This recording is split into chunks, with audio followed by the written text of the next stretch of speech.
Okay, I record and live stream in the website of the school, so you can start your presentation.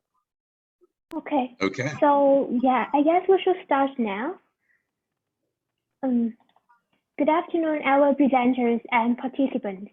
Welcome to the VTFO International Convention 2021. On behalf of the organizing committee, we would like to thank you so much for your participation and contribution to our annual convention success. We are Ngô Nhật Thanh Trà and Nguyễn Thị Lan Phương as the presentation's moderators. We are delighted to see all of you in light of virtual presents today, especially in this parallel live workshop. We do hope that all of you will be able to have some valuable knowledge and experience as takeaways following the talk. Before the presentation, there are a few considerations. In case you have any questions or concerns about the presentation, please feel free to leave them in the chat box so that we can gather the questions for easy response in the 5 or 10 minutes Q&A session.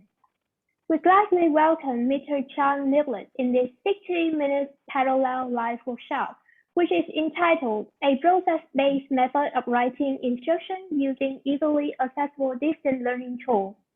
About our presenters, Mr. John Niblett is U.S. State Department English Language Fellow, now working virtually teaching writing at Hanoi University of Industry.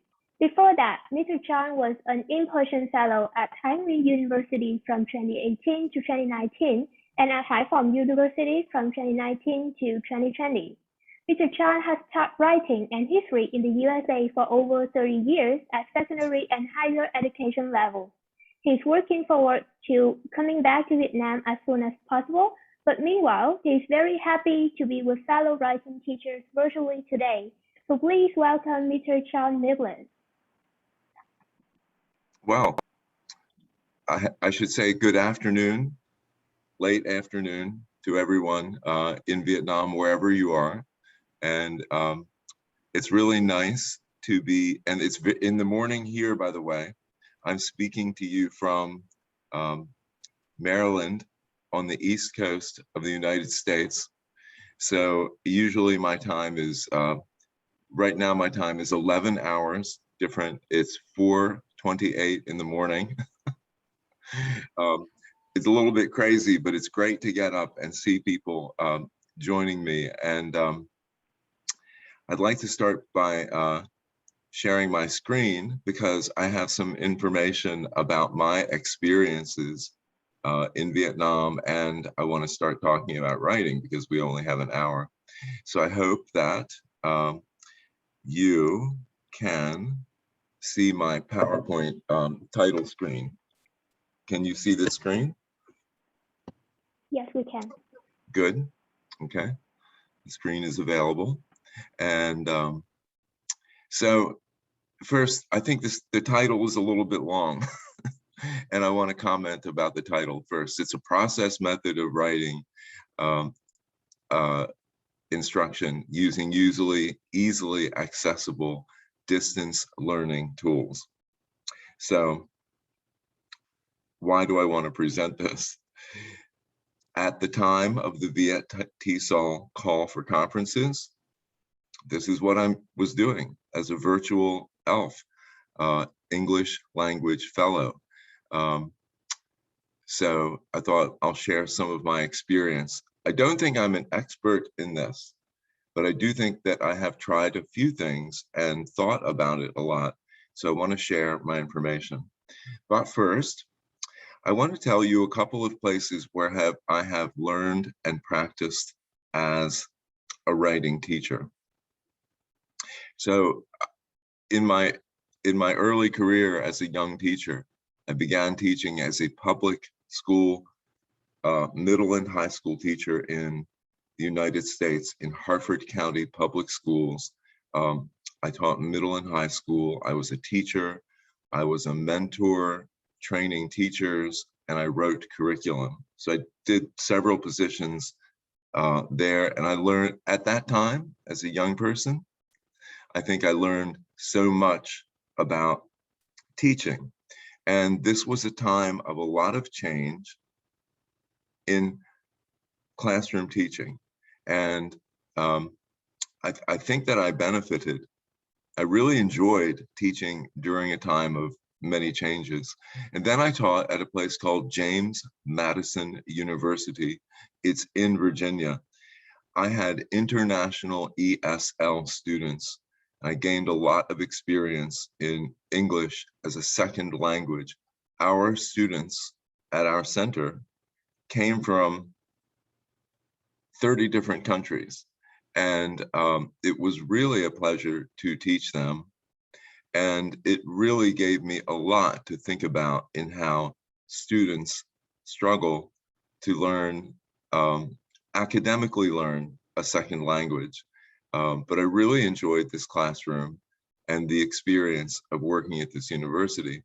Then I came to Vietnam and taught at Thanh Nguyen University and really became acquainted with the culture of the Vietnamese higher education classroom. I really enjoyed my students. Bac Ho is behind me.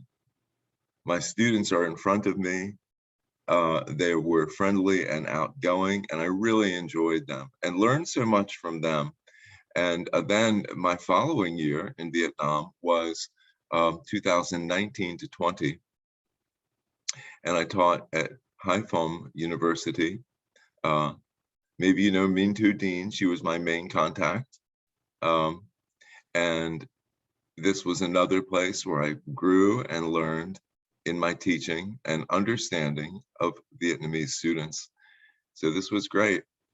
And I traveled a lot in Vietnam. One trip that I took was to Song Mo. It was so interesting. And I went there and did a little bit of teaching. It was just a day trip. And I went with an organization that brought some support to the people there. And we taught a lesson and stayed with the students for a day. And then took a hike into the hills and visited a family. And this was just a really interesting experience for me. So that I just wanted to show a little bit of my background and my experience in Vietnam. I was there for about 2 years, and I hope I can come back. Today, I would like to discuss and explore with you our beliefs, values, and theories on teaching and learning writing. Because when I started to write this presentation, I realized that I kind of had to go back to basics and ask myself some things about my teaching of writing. So I'm going to spend a little bit of time examining beliefs, values, and theories. What do we really think we are doing when we are teaching writing, and why are we doing it? So I want to spend a little bit of time, I think it's worth it, examining. I call this examining our assumptions. And to me, it's kind of important to look at that in our teaching. Then I want to briefly review our physical classroom practices, because we do those things for many reasons. And I want to see, what do we do in the before times? Before we were teaching virtually, how was I teaching writing? What parts of those things do I bring to my online teaching? And so I want to give a brief review of that. Then I want to look at helpful tools for online writing instruction, especially tools that helped me develop writing portfolios for students, web-based electronic writing portfolios. So that's the main purpose of my online tools, but some other things as well. And finally, I want to take a little bit of a look at how we might, and I also mean how I might, teach writing differently when we return to our physical or our virtual classrooms. I think this pandemic there's so many things we can say about it, but I think it's important to think about how we have all been challenged, but also how we maybe have grown. For me, at least, I feel like I have grown a little bit in my thinking about teaching because I had to teach online. And as we return from the pandemic, what might be different? What might I do maybe a little better or differently if I come back to classroom teaching or if I continue to teach online? So these are the main things I would like to explore with you guys. And let's get started. I want to say the presentation, I think 70% of it is really about discussing writing with you. But I think it's very important. And then also we'll talk about the apps for writing instruction. So I want to look at these questions before I get into the apps and the online platform. How do we think about ourselves as writers?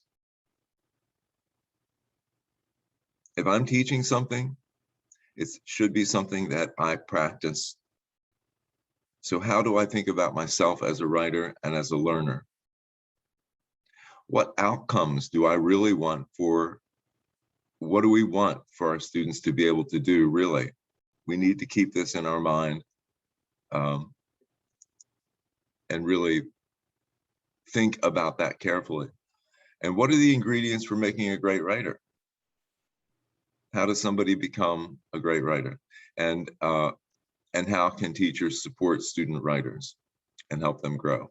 So I want to look at those questions. So these to me, it's worth, I hope you don't mind, but I think it's worth spending a little bit of time examining this. These are what do we really believe about our teaching? And these are my answers. You and I might share some beliefs and values in common, and maybe we have some that are a little different. But briefly, I'd like to share with you mine. And I invite you, if we were in a day-long workshop, I would really like to report and hear what everyone has to say. But I at least would like to share a little bit of what I think about my beliefs and understandings of teaching writing. So foremost, if I'm teaching this, I think it should be something that I practice and think about. So I believe, first of all, that I am a reader and writer. I have to think of myself that way. And I even though I'm a pretty old person, I always have to think that I am growing in my practice and learning. I want to keep learning how to be a better writer. And for that matter, a better reader. So I want to always think of myself as doing this thing that if I think I can teach students, I should believe that I can do this thing, this writing, and that I'm not finished learning. I want to keep learning, keep studying. So what outcomes do we want for our students in our writing classes? Well, it's really kind of simple, but I have to think about it. I want effective reading and writing, plus success at whatever they want to do. I really believe, and I tell my students all the time, the better you are at writing and reading, the better you will be at anything you choose to do. That's why this is really important. And what do I mean by effective reading and writing? We could spend a day on that. But let me give you a short answer for writing. Effective writing means to me that you accomplish your objective. Maybe I want to persuade you of something. Maybe I want to inform you of something. I want to connect with you in some way. I always have to think about effective writing and how to do it. So, number 3, how does somebody become a good writer? Do you feel you are a good writer? Do you feel you are still learning? If you feel you're a good writer, how did you get that way? Was it the teachers? Was it something you did? So this is what I believe. And I tell my students, you have to want to be effective and you have to practice it. So what I tell students is, students ask me, teacher, how do I get better at IELTS? For example. What's IELTS about? It's reading and writing. Read and write a lot. I will tell you now, and I tell my students quite often, the people who are good writers read a lot. You cannot be a good writer without doing a lot of reading. And so you have to practice writing and you have to read a lot to be a good writer. And as you read, you have to, everything I'm telling you, I also tell my students, you have to read a lot and you have to like what you're reading. Find things to read that, 1, it's not too hard for you, and 2, that you like. If you do that, you'll read a lot and you will be a better writer. No one can write well unless I believe very much, including myself. I cannot write well unless I read a lot and notice things about what I read. I have to notice, how do they structure sentences? How do they organize paragraphs? How do they use vocabulary as I do my reading? And so finally, what can teachers really do? I have to tell you kind of a strange fact that I believe. Well, it's a belief, not a fact. I think we really can't teach writing. We can help students learn writing, but I don't think I'm really teaching it in a way. In one way, I am teaching it, of course. In one way,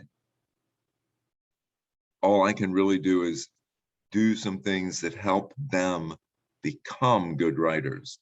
So what I do are these things. I model, I show them good writing. I think out loud as a writer.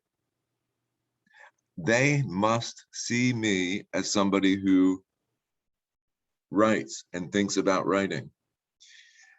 I have to actually honor good writing. And when I see good writing, I have to show what's good about it. Whether it is published writing, or my writing, or their writing, or any writing. Let's honor good writing by recognizing it and point out to students the things about good writing. We have to give them reasons to write. Why should you be a good writer, student? They need to understand that writing is a really practical thing that can help them. And then finally, I have to give them many chances for practice and success. I have to give them real opportunities to write, preferably with real audiences and real reasons. And here's another thing, that question about IELTS. Teacher, how do I do better at IELTS? Okay, You want to do well at IELTS. That's really good, but IELTS is not really the point.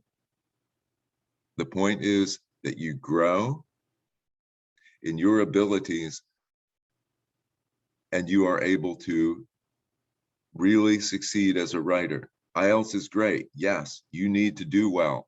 I'll help you in this course and you'll do better. But the real point is your skill. And why is IELTS testing writing? So you can have a test? No. IELTS is testing writing because writing and reading, they are your keys to do well in anything you want to do. So your real point is to learn and grow as a reader and writer. And that's what I want to help you do by giving you many chances to write and to read successfully. So these are some of my basic beliefs. And I want to go back and take a kind of quick look at the basic process approach to writing instruction in a physical classroom that I did before I went online. I had a process and some steps that I thought were very important. The reading and writing process approach is the thing with multiple steps that I'll share with you.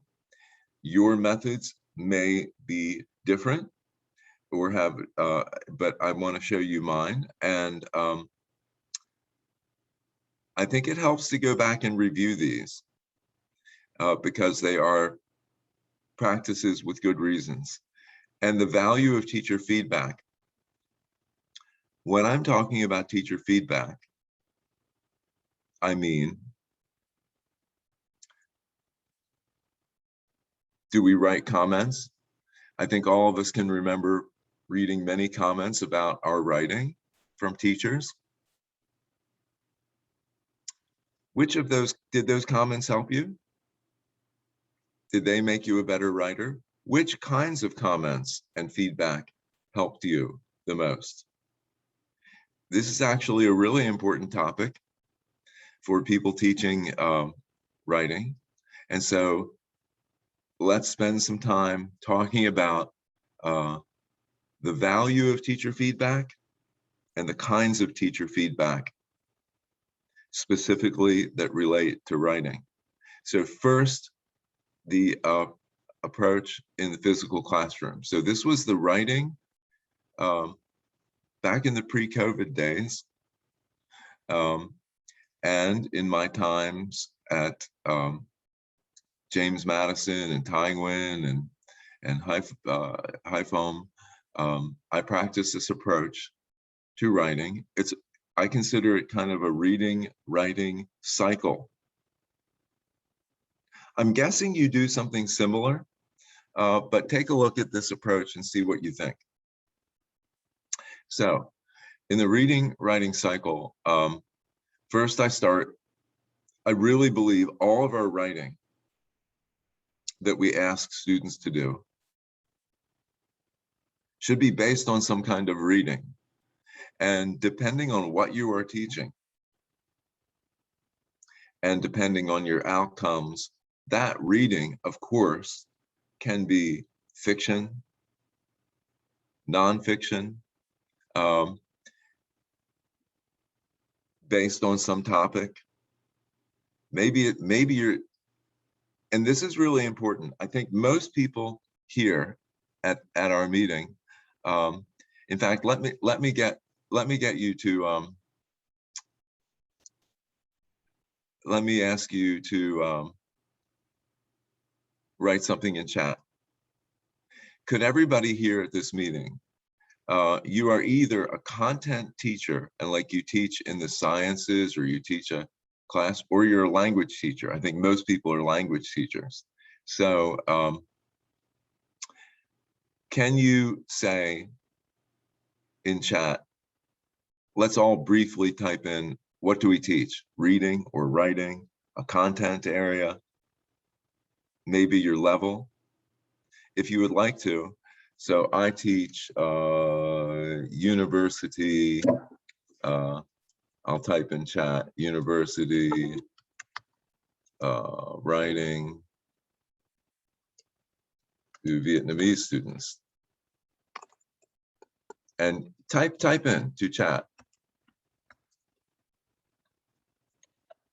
if you would. There, I've typed my answer. It would be interesting to see what people teach. And if you could briefly type into the chat, maybe you want to say where you are. And right now I'm distance teaching. That's me. And if anybody would like to type into chat where you teach or what you teach, I think that would be really interesting. So I'm teaching distance, not physically. But anyway, wherever you are, if I'm in my physical classroom or teaching online, I start with some kind of reading. That involves setting a purpose to read. They need a reason to read. Sometimes that means teaching them some background, help with vocabulary, then they read. And then, then I debrief, discuss the reading, form opinions. So this is the reading cycle, but where do we begin the writing? So after we have gone through a cycle of reading in some way, then we go to a writing cycle. The first step for that is to choose an audience, purpose, and form. So if we're professional writers, then our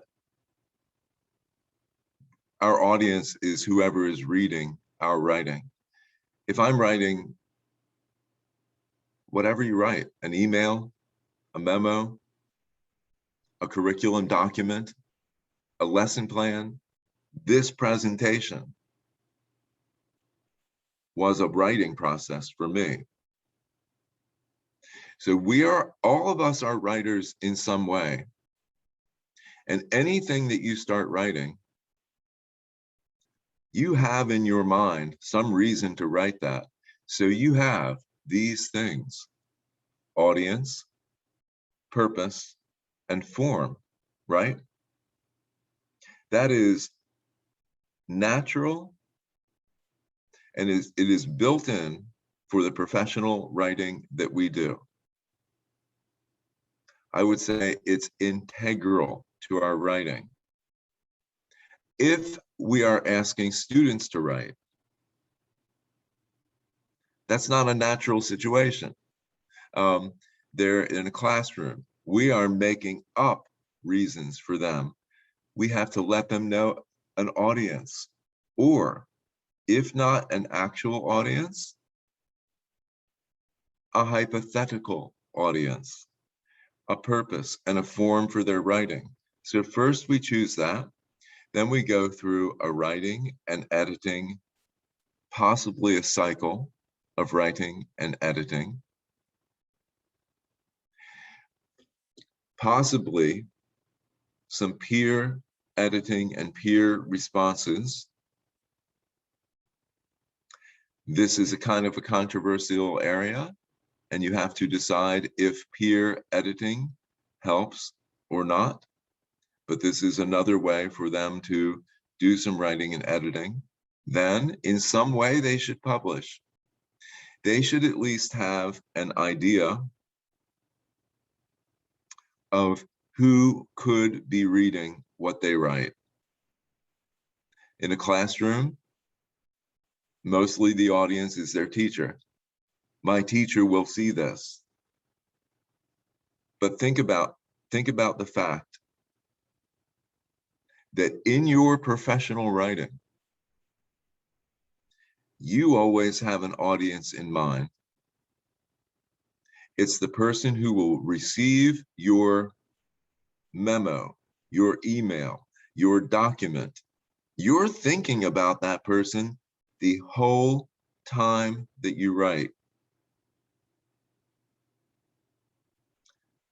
I had you in mind when I was writing this presentation.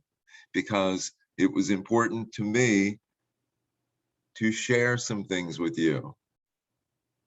So I spent several days writing this and thinking about it, and I wanted to, and so think about our students. They're writing, but we have to help them know what kind of audience they have. And they need to think, oh, and I see some answers. College writing, EFL classes, great, interesting. Current trends and issues in English language education. Oh, I want to talk with you guys. And I teach writing to secondary school. Cool. Just, okay, this is great to see some of the things that you guys are doing. So, and finally, if possible, they publish their writing. In the perfect world, they publish their writing in some way that gets some feedback. Like, in the perfect world, their writing is in a student newspaper, for example. Many other students are going to see it. That's an audience. Then they get comments, and then they think about their next writing. So publishing is great, but even on the classroom level, publishing can mean you give it to your teacher, okay? Well, at least your teacher's reading it. You're publishing it to your teacher. Your teacher is your public. Your teacher is your audience. So at the very least, they are thinking, Tai John is going to see this, my writing. So I have to, I will try to make it good. And so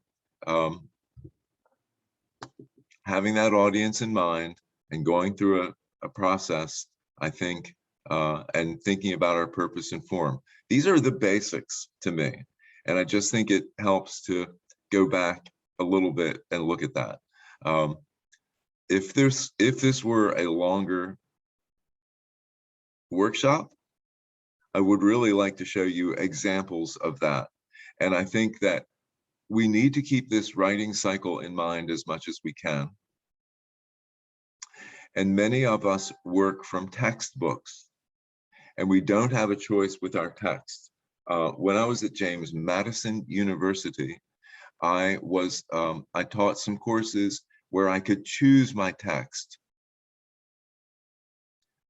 I like to use things that I think have high interest and not too difficult readability.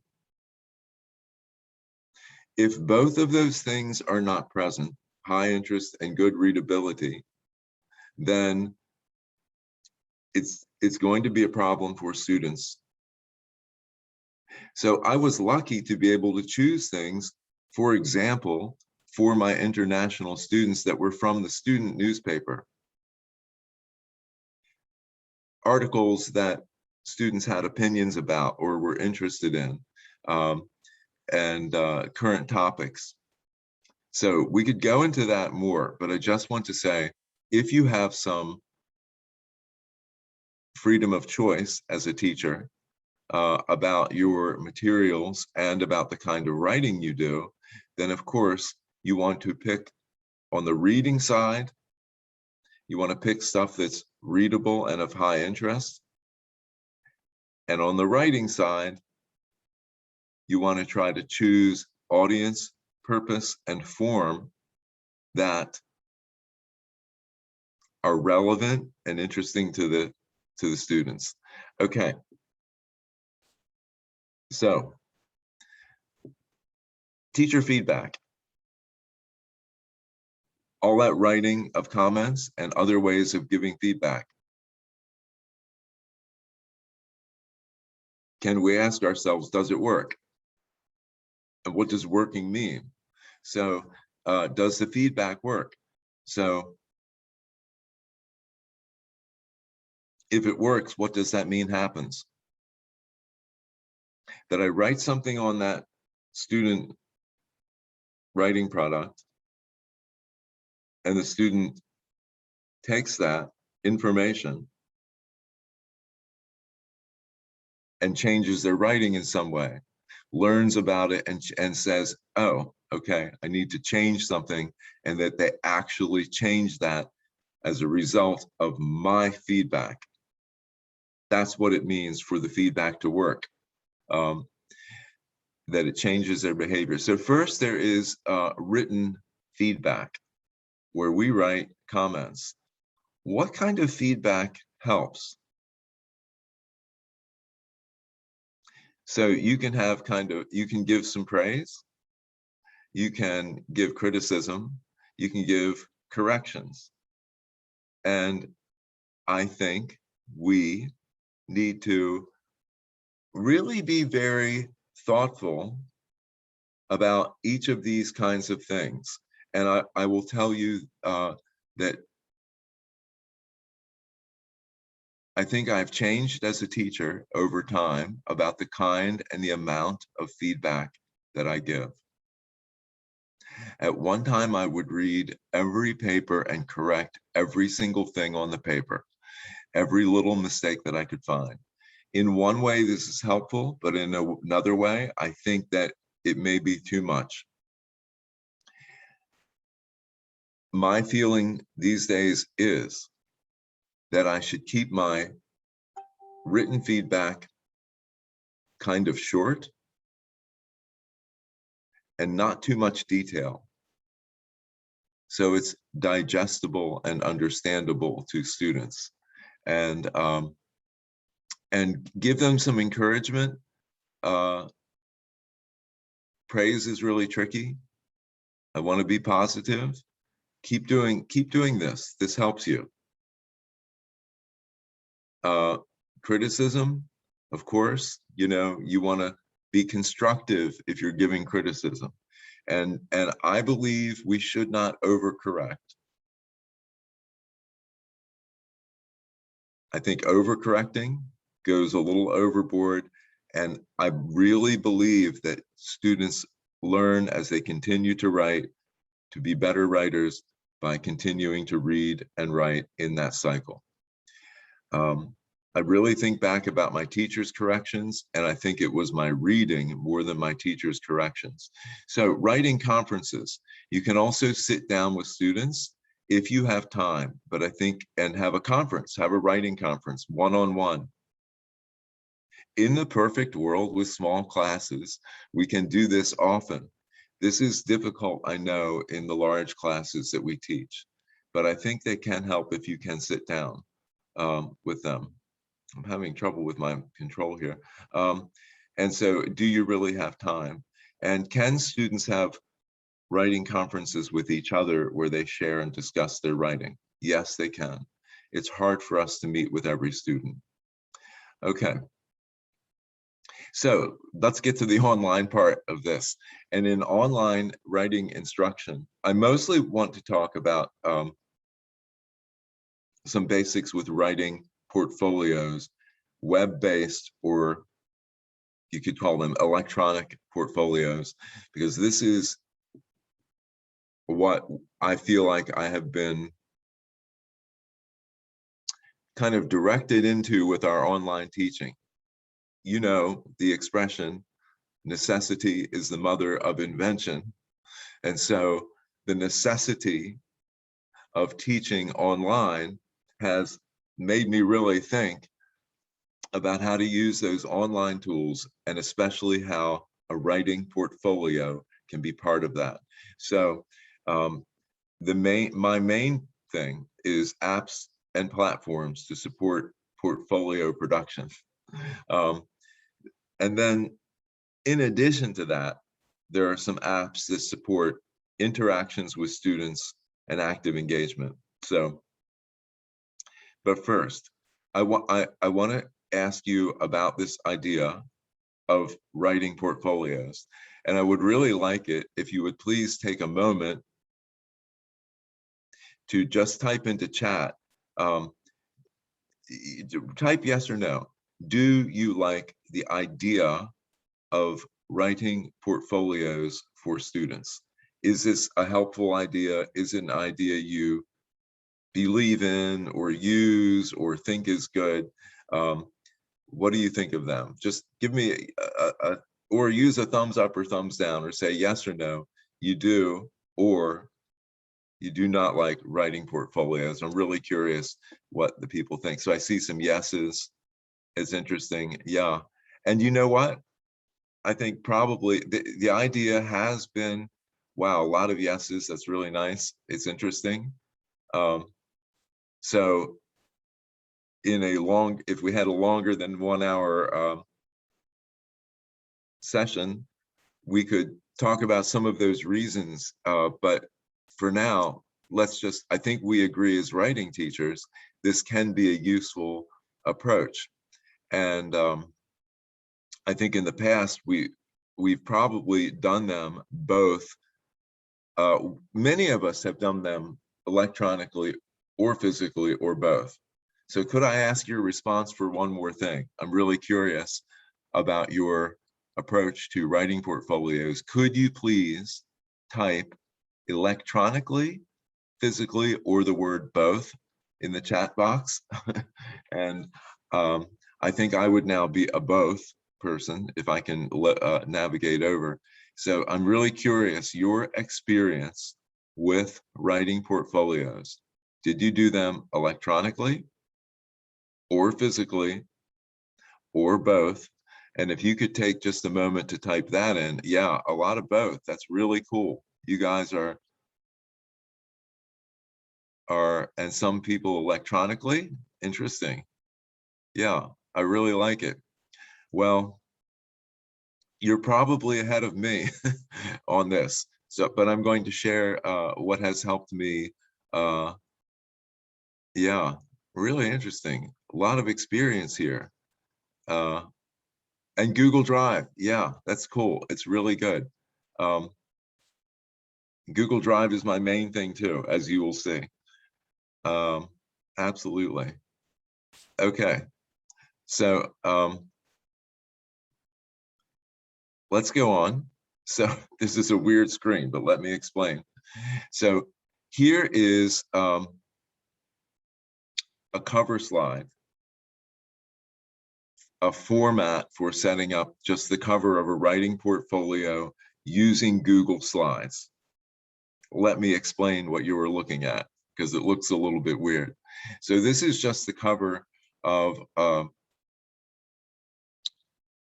well, I would say the first page, okay? The first electronic page of this electronic portfolio example. And I'm suggesting this layout and this format for students. Now, you probably know Google Slides is kind of like PowerPoint, right? So it makes graphical content and the text easy to arrange and manipulate. So here is the layout I suggest for my students. I'm just using my driver's license as an example, but I want my students to put several things on their title page because I want this writing portfolio to be a little bit personal if possible. So imagine the student version of this, which I'm just going to show you my teacher layout, but I want them to put something about their school. There's Hanoi University of Industry. I want them to say writing portfolio and put some pictures that show some of their interests. I have the guitar and the canoeing because I like that stuff, but put whatever you're interested on the front and your name. So it's pretty basic, but this is like the cover of your book, right? I mean, your writing portfolio is your book. Make the cover interesting. Show me something about yourself. Show me a picture of yourself if you feel comfortable and your interests. And show me a little bit of your school spirit, that's all. And so I have a variety of kinds of slides and things that I have in the writing portfolio. And those of you who have done this before probably have done it more and better, but I'll just show you a few of the things. First of all, we have notes occasionally, so I will show them a format. And then as I speak with them, together we will make lists, for example, little samples of writing. So this writing portfolio, yes, contains some writing activities, but it also contains some content, notes, and information from our course that we share. So then I would have a weekly journal requirement, and there's some Grammarly.com reference that I was making, I guess. And by the way, I always create a model portfolio that is on Drive, and I give them the link to this as viewers. They must create their own, but they have the link to mine as a viewer. And so they can always click through and see what content, what activities should be there, and the layout. So here were some more notes. We were listing reasons for writing an email and advice for writing good email, and we were sharing that. And then here's an assignment that were some emails. And of course, if we follow our writing cycle, we start with reading some sample emails as well. And of course, you can also share quite a lot of web-based resources for writing. And that's not really the topic of this program, of this talk, but I'm sure if you teach writing at all, you know about Grammarly.com, OWL, many resources for online writing. I don't, but let me just say, this is a really convenient place to add in links, tell them about those resources, and use them so they get used to using them. So that's a handy thing too. Now, the other one is Google Docs. So I think I have a live Google Doc that I'm using this semester for our shared writing portfolio. And I want to show you that, and think about kind of the layout, and think about the relative advantages and disadvantages of Google Docs versus Google Slides.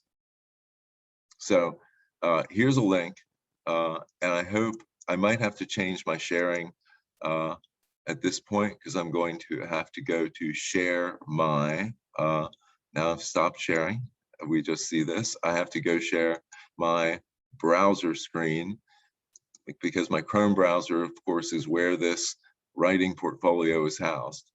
And by the way, they also have the link to this, but I will show you again. I ask them to, I give them, I really like good layout. And so for me, whenever I give them a format, like whether it's docs or slides, I like to show them a good layout that is functional and looks okay. So I have some similar things here. I like them to personalize it. I like them to put something on the front that reflects their school spirit. Of course, their basic information. And, you know, something that shows their interests. That's not me, but it's canoeing, and I like canoeing. So think of some nice cover that's kind of positive, and you'll probably make it more interesting. But I like that. The other thing I do in that I did this semester was I was very careful about sharing a table of contents. And this is something we add to every time that I'm with them. So you can see I'm in week, look, this is week 6. I just finished week 6. This is the actual writing portfolio I'm using with them, by the way. So I just have them as the first page right after the cover page. And I think I'm running out of time, but I know that I'm aware For me, it's Yes, for you guys. you It's have for 10 minutes left. I have 10 minutes and then questions, or 10 minutes total. 10 minutes minutes in total. Okay, in Yeah, total. please So continue. I'll go really quickly, and I'm aware. So I'm going to wrap up pretty quickly, just showing you that so I will guide the students. I will say, today we're going to add page 11. This is week 7, and I'll tell them what we're adding, and I'll have them, they are typing this also in their own portfolio, but I guide them through this step by step. So this course is based mostly on IELTS. And so I'm having them put in some things like screenshots. I'm having them put in tables and assignments from the text, vocabulary activities, some sample tasks that they're writing are all in this writing portfolio. So, and it goes on and on. And I'd like to really try to keep it organized. Again, they have the link to this as a viewer. Let me stop sharing that and go back to my PowerPoint to make sure that I'm on track. So let me share again and return to where we were. So I'm really curious how you guys, maybe from your own experience already, or what you saw, if you were to do a writing portfolio, or maybe you already do, what seems more useful, the Google Slides or the Google Docs? So would you care to type in chat, which do you use if you use these, or going forward, which will you use in the future in terms of writing portfolios? I'm really curious if you have an opinion about it now. Privacy with public uploads. Okay, great, thank you. Okay. Oh yeah, well, I probably should, that's my own driver's license. Yeah, I shouldn't put that there. I will ask Tain Cha to be really careful with that, and maybe I'll edit that and give her another edition. So I shouldn't have put my own example there. But anyway, they saw my Maryland driver's license. Sorry. Good question. Okay. So Google Docs. Okay. Yeah, I think they both have advantages. I'm really, I kind of like, I'm tempted to go back to Google Slides because I love the graphical input you can have. But you can do a lot of the same things with Google Docs as well. And yeah, short, okay. Depends on whether it's long or short. It's a good point too. Yeah. And docs, yeah. I really recommend trying both, and then use the capabilities of each one. Okay, so any more answers? Okay, that's good. Thank you for responding. So just a few more things beyond the writing portfolios, and you guys these are just additional tools, and I just will show a screenshot of each one.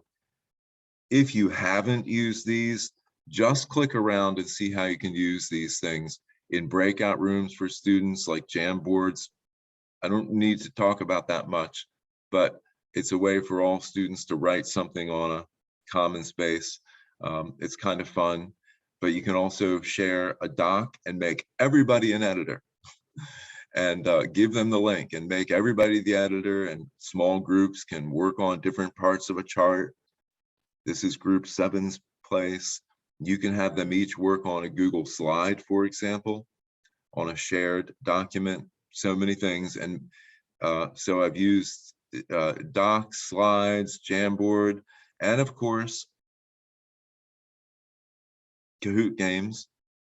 If we had time, I would play one with you in case you haven't experienced it, but it's helpful and it's interactive. Okay. I had to talk a little bit quick, and I hope I do want to think, how much time do I have? I'm sorry, Just but 5 we minutes. just have 5 minutes, so can we Okay. move to the Q&A session now? Yeah, we can go to the Q&A. I just want to say to you, I invite you to think, and I am thinking, how am I going to change my teaching as I continue to teach online? And if I go back to a classroom, can I grow from this pandemic distance teaching as a teacher? And I hope I can. I invite you all to think about that. And I do want to say, now's the time for Q&A if you have any. So the moderators will, I hope, assist with bringing up the questions. Yeah, so we would like to share our big thanks for your great presentation. And now I'm happy to move to the Q&A. So please, the audience, can you just put some questions in the chat box if you have any? Mr. John, I can see one question from Miss Ruth Alido here. Can I read it for you? Okay, I will read it for you, okay? How do you address this issue of privacy with public uploads such as the portfolio? I'm worried that your driver's license is exposed along with your signature. Yeah. Well, thank you for being concerned about that. I think that it does. I'm not very worried about my driver's license. I hope that's not a big problem. But I only use that as an example, but I think I will be careful. And of course, all of these electronic documents, I always tell students to be careful about the level of sharing they permit in their own documents. So most of them understand that, and I think most of us understand too. Some things I don't mind making public, and anybody can view it. Some things I want to share, and I want every student to be able to be an editor and to be able to see it. So your levels of sharing, of course, have to match